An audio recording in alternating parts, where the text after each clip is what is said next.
കൊല്ലത്തേക്ക് പോകാം. തെരഞ്ഞെടുപ്പുമായി ബന്ധപ്പെട്ട വാർത്തകൾ തന്നെയാണ്. ഈ കൊല്ലത്ത് നമ്മൾ പറഞ്ഞല്ലോ, ഇടത് കോട്ടയാകെ തകർന്നു എന്ന് പറഞ്ഞല്ലോ, അതിന്റെ ആഴവും വ്യാപ്തി എത്രയുണ്ടെന്ന് മനസ്സിലാക്കണമെങ്കിൽ നമുക്ക് ഈ റിപ്പോർട്ട് ഒന്ന് പരിശോധിക്കാം. യെസ്, തദ്ദേശ തെരഞ്ഞെടുപ്പിൽ കൊല്ലം ജില്ലയിലെ 11 നിയമസഭാ മണ്ഡലങ്ങളിൽ ഭൂരിഭാഗവും UDF-നൊപ്പം നിന്നു എന്നതാണ് കണക്ക്. അപ്രതീക്ഷിതമായ മുന്നേറ്റമാണ് പല LDF ശക്തി കേന്ദ്രങ്ങളിലും UDF കാഴ്ചവെച്ചത്. ഇടതുപക്ഷത്തിന് വലിയ മേൽക്കൈയുള്ള ഇടങ്ങളിൽ പോലും ഭൂരിഭാഗം തദ്ദേശ സ്ഥാപനങ്ങളും പിടിക്കാനായതാണ് ജില്ലയിലെ UDF-ന്റെ വിജയത്തിന് കാരണം.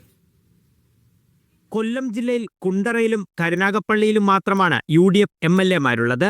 തദ്ദേശ തെരഞ്ഞെടുപ്പ് ഫലം വന്നപ്പോൾ 11-ൽ 6 മേൽക്കൈ നേടാൻ ഐക്യ ജനാധിപത്യ മുന്നണിക്കായി.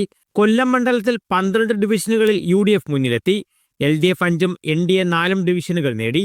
വലിയ ഭൂരിപക്ഷത്തിൽ M. നൌഷാദ് MLA വിജയിച്ച ഇരവിപുരത്ത് 11 ഇടങ്ങളിലാണ് UDF മുന്നേറ്റം. ആദ്യമായി മയ്യനാട് പഞ്ചായത്ത് ഭരണവും UDF പിടിച്ചു. ചവറ മണ്ഡലത്തിലെ 5-ൽ 4 പഞ്ചായത്തും 3 കോർപ്പറേഷൻ ഡിവിഷനുകളും UDF-നെ തുണച്ചു. 10 വർഷത്തിന് ശേഷം കരുനാഗപ്പള്ളി നഗരസഭയിലെ ഭരണം പിടിക്കാനായി. 3 വീതം പഞ്ചായത്തുകൾ ഇരു കക്ഷികൾക്കും ലഭിച്ചു. പത്തനാപുരത്തെ UDF മുന്നേറ്റമാണ് LDF-നെ ഏറ്റവും ഞെട്ടിച്ചത്. മന്ത്രി ഗണേഷ് കുമാറിന്റെ തട്ടകത്തിൽ 8 തദ്ദേശ സ്ഥാപനങ്ങളിൽ 6-ഉം UDF പിടിച്ചു.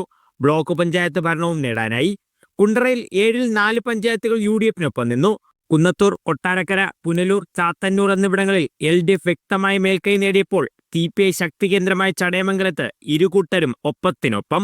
ഈ മുന്നേറ്റം തന്നെയാണ് ജില്ലാ പഞ്ചായത്തിൽ 10 സീറ്റുകൾ നേടാൻ സഹായിച്ചതും. മൊത്തം പഞ്ചായത്തുകളിൽ 33 LDF-ഉം 32 UDF-ഉം ഭരണം പിടിച്ചു. നിയമസഭാ മണ്ഡലാടിസ്ഥാനത്തിലുള്ള ചിട്ടയായ പ്രവർത്തനത്തിലൂടെയാണ് LDF-ന്റെ പരമ്പരാഗത വോട്ട് ബാങ്ക് UDF തകർത്തത്.